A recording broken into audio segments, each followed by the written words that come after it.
Good afternoon, Raptors. I hope that you're doing well and enjoying this beautiful weather that we're having right now. This kind of touch of summer, spring, right before we go right back into the fall and prepare for the winter months.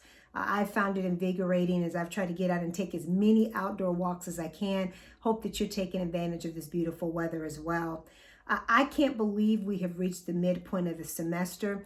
For many of you, you are right now in the grind as you're taking midterm exams and other projects. And for a few of you, you're just now starting classes as you may have opted into some of our late start or half semester classes. To each of you, I want to say congratulations for this milestone you've reached, whether it be midterms or whether it be starting classes. And I want to let you know that we have tremendous academic supports that are here to help you be successful. Take advantage of our tutoring, which comes directly to you at your home via technology, our library services, our coaching services. All of these things are here to help you be successful. And our talented faculty and staff stand ready to be a part of your network of success while you're here at Montgomery College. Now, despite all of this extra energy that we're having to exert in this new environment and different way in which we're learning, I'm amazed at all of the activities that are taking place at the college right now. In particular, this week we had Advising Day. I don't know about you, but I wish we'd had one of those when I was in college. The reality about this is that connecting students to the faculty who are going to be so integral in their growth and development is essential. It's an opportunity for you to talk about careers, to plan out your academic pathway through the college. And I want to thank everyone who was a part of that. Our students, our faculty, our staff. It was amazing to me to watch. And I saw on Twitter and our various social media platforms, all of the wonderful activities that were taking place to ensure deep connections to Montgomery College, but also to ensure deep connections to those strategies we use to help our students be connected. I want to thank each and every one of you for being a part of that and look forward to hearing you describe how this is helping you reach completion as students. In addition to that, we had our mobile markets that have been taking place, and I've also had the opportunity to get your flu shot. I want to encourage everyone to do that. We don't need to have flu rampant in the midst of a pandemic. So encourage you to get yours. I'm getting mine this weekend because I also want to make sure I'm protecting me and my family. It's important that we're keeping healthy and that we're also making sure that we're taking care of our families in that space. Two other college community engagement events took place and want to really highlight the public forums that are going on with that. The college was named a census champion for the extraordinary efforts that we had in terms of our employees and students getting the word out about the census and make sure that everyone is getting counted. So excited, and thank you to you all for what you've done in that space.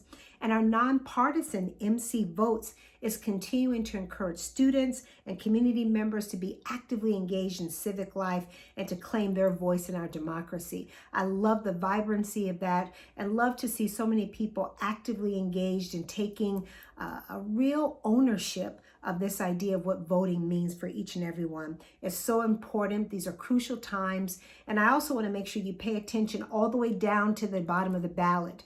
They call it ballot fatigue. People get stopped at the top and focus on the presidential or big name. But where the local part of elections really matter is when you start getting into those questions. So I really want to encourage you to be actively engaged with that.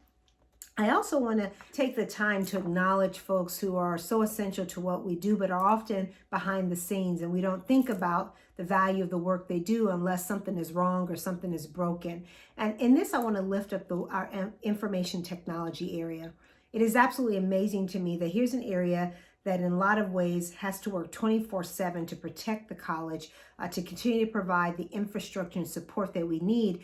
And they do this because there's so many more bad actors who are always trying to infiltrate our system. And I tell you, I want to thank them because I know this weekend they had a tremendous challenge where they had to galvanize very quickly around a few issues of folks who were trying to enter our system, and they did that. So I want to thank them for being active to make sure nothing does break in these systems and to remind each of us that we have a responsibility, student and employee alike, to protect our IT infrastructure, protect your passcodes, think deliberately about what messages you respond to, the types of data you keep accessible and nearby your computer. These are all important, and pay attention to the phishing exercises that IT puts out to help make sure that we are indeed protecting the system. Another group of folks that oftentimes works behind the scenes that we take for granted, and particularly right now when so many of us are away from campus, they're here, and that being our public safety and our facilities teams. They are doing tremendous work to keep the campuses safe, to keep our buildings open and functioning for those folks who need to be here. And I really want to thank you all. I see you and I know about the work you're doing. I hear about it. And particularly as you prepare the campus for some of the things that will happen when we all return in a face-to-face environment. I'm so grateful to you all, and I'm grateful to our Corona Advisory team for the work they do and providing expert guidance and making sure that we're all staying healthy and that we're understanding how to navigate this environment that we're in. And speaking of public safety, I hope you're able to catch my dialogue with our police chief for Montgomery County, Chief Marcus Jones. I thought that it was a very in-depth and revealing conversation about the issues of policing, racial justice, and all the things that we're talking about right now. As always, I have to thank the Office of Financial Aid in conclusion. It is amazing to me that they are working so hard to get the CARES funding out. They've distributed already over $1 million to over 1,000 students, and they are working tirelessly to continue to provide those assets in ways that help students right now who most need it. I really want to thank each of them for their work in that. And as we're thinking about this fiscal environment, I want to encourage you all to pay attention in the next couple of days when we'll be hosting our next leadership conversation. We're going to talk about the fiscal environment, talk about budgeting. But if you have questions about where we are and how things are playing themselves out, I will hope that you would continue to send those questions to the Budget Forum mailbox so that we can take the opportunity to respond and to give you some insights and hear our thinking in that. Whew, I know that was a lot of stuff I wanted to say, but the thing I love to do most is say thank you. And oftentimes I'm giving lots of great information out because members of the college community share and are so actively engaged right now that it means a lot to me. And I know it means so much to our students. It means so much to each other because we are still one college. We're MC Strong. And I thank each and every one of you. I hope you're taking care of yourself. Cover your mouth, wash your hands, and be well.